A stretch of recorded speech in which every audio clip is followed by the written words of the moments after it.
예수님께서는 제자들과 함께 갈릴리 호수 북쪽에 가버나움과는 거의 반대편에 있는 가다라 혹은 거라사라고 하는 지방으로 배를 타고 건너시게 됩니다.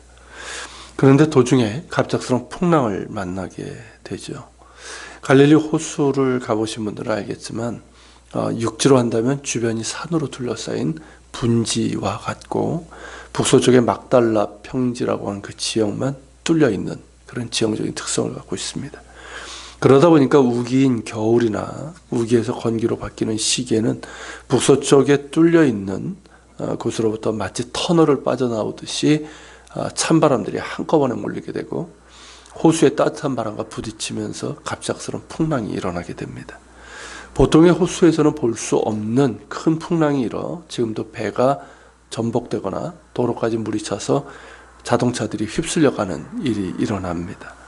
그럴 까닭에 당시의 갈릴리 어부들은 폭풍에 대한 두려움을 갖고 있었습니다. 아마도 고기잡이를 하다가 갑작스러운 풍랑을 만나 죽은 사람들도 있었을 겁니다. 그런 두려움에 배가 뒤집히지 않도록 온갖 노력을 다하고 있는 상황인데 예수님께서는 잠을 주무시고 계셨습니다. 갈릴리 어부 출신인 이 제자들로서는 그러한 예수님이 이해가 되지 않았습니다. 어떻게 이 상황에서 주무실 수 있으시지? 지금 깨워야 하느라. 그래도 예수님이라면 우리에게 도움이 되시지 않을까? 이런 생각을 하며 예수님을 깨웠습니다. 그리고는 우리를 구원해달라고, 우리가 죽게 되었다고 호소했습니다.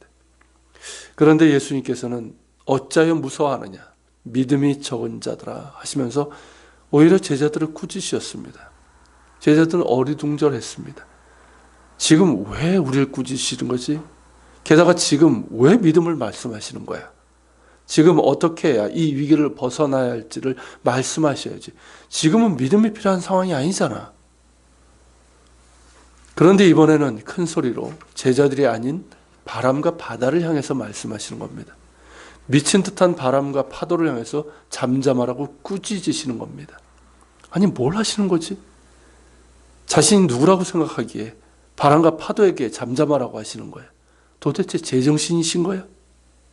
그런데 놀랍게도 곧바로 바람이 잦아들었습니다. 비명을 질러대며 울던 아이가 갑자기 평온하게 웃는 것처럼 바다도 이내 잠잠해졌습니다. 그리고 조금 전까지 예수님을 이해하지 못하겠던 그 질문은 다른 질문으로 바뀌게 됩니다. 이분이 누구이기에 바람과 바다도 순종하는가? 도대체 이분은 어떤 분이신가? 그들이 유대인이기에 옛날에 있었던 일들을 기억하게 됩니다. 하나님께서 바람을 불게 하사 홍해를 갈라서 당신의 택한 백성을 건너게 하셨던 그 일이 기억납니다. 더 앞서는 죄악으로 가득 찬 세상을 물로 심판하실 때 노아의 가족이 탄 방주를 그 미친 듯한 풍랑 가운데서 지키시고 인도하셨던 그 일이 기억납니다. 더 앞서서는 혼돈의 우주 가운데서 물 위를 운행하셨고 물이 갈라져 땅이 드러나게 하셨던 창조의 때가 기억이 납니다. 이분은 누구신 거지? 이런 일을 하실 수 있는 분은 하나님밖에 없는데 그렇다면 이분은 하나님이신가? 그런 생각과 말들이 오가는 가운데 어느덧 배는 호수 건너편에 도착했습니다. 그런데 거기에는 또 다른 광풍이 기다리고 있었습니다. 귀신 들린 자 둘이 무덤 사이에서 나와서 소리를 질러댑니다. 그들이 질러대는 소리는 도저히 인간의 소리라고 할 수 없는 소름 끼치는 소리였고 그들의 얼굴 표정이나 행동은 그 안에 사악한 어떤 것들이 들어가 있다고 밖에는 할 수 없는 그런 모습이었습니다. 그런데 그들이 질러대는 소리를 들어보니 놀랍게도 예수님께서 하나님의 아들이라고, 예수님을 하나님의 아들이라고 그렇게 부르고 있는 겁니다.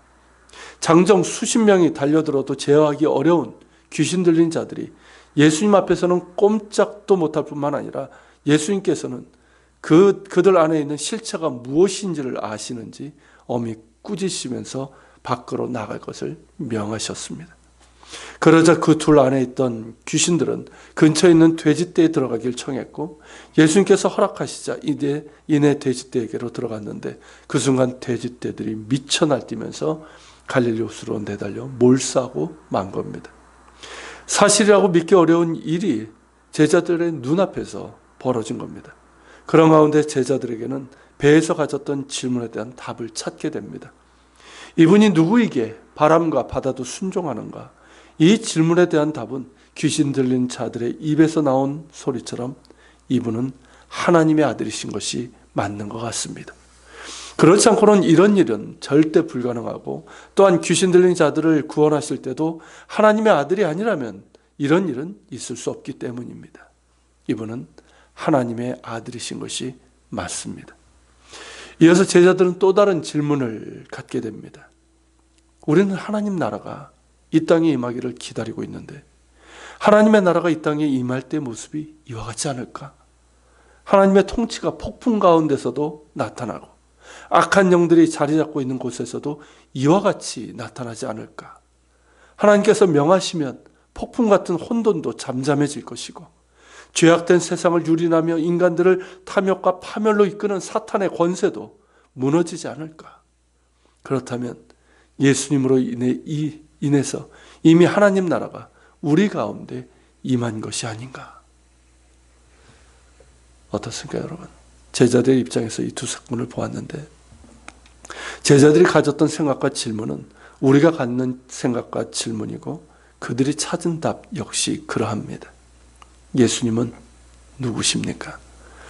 예수님은 미친 듯한 광풍도 잠잠하게 하시고 죄악된 세상을 유린하는 사탄의 권세도 능히 멸하시는 하나님의 아들이십니다. 아무리 바다에 광풍이 불고 악한 영의 광풍이 분다 하여도 하나님의 아들께서 계신 그곳에서는 무력화될 수밖에 없습니다. 우리가 하나님의 아들 예수 그리스도 안에 있고 예수님의 주권과 통치에 순종하고 따른다면 우리 안에 하나님의 나라가 임할 것이고 예수님의 승리하심이 곧 우리의 승리가 될 것이 확실합니다. 기도합시다. 주님, 그 거센 풍랑 가운데서도, 그리고 육지에 도달했을 때 귀신 들린 자들의 그 광풍도 예수님 앞에서는 무력화될 수밖에 없었습니다. 창조주신 예수 그리스도 주님 앞에서 그 어떤 것도 순종할 수밖에 없습니다.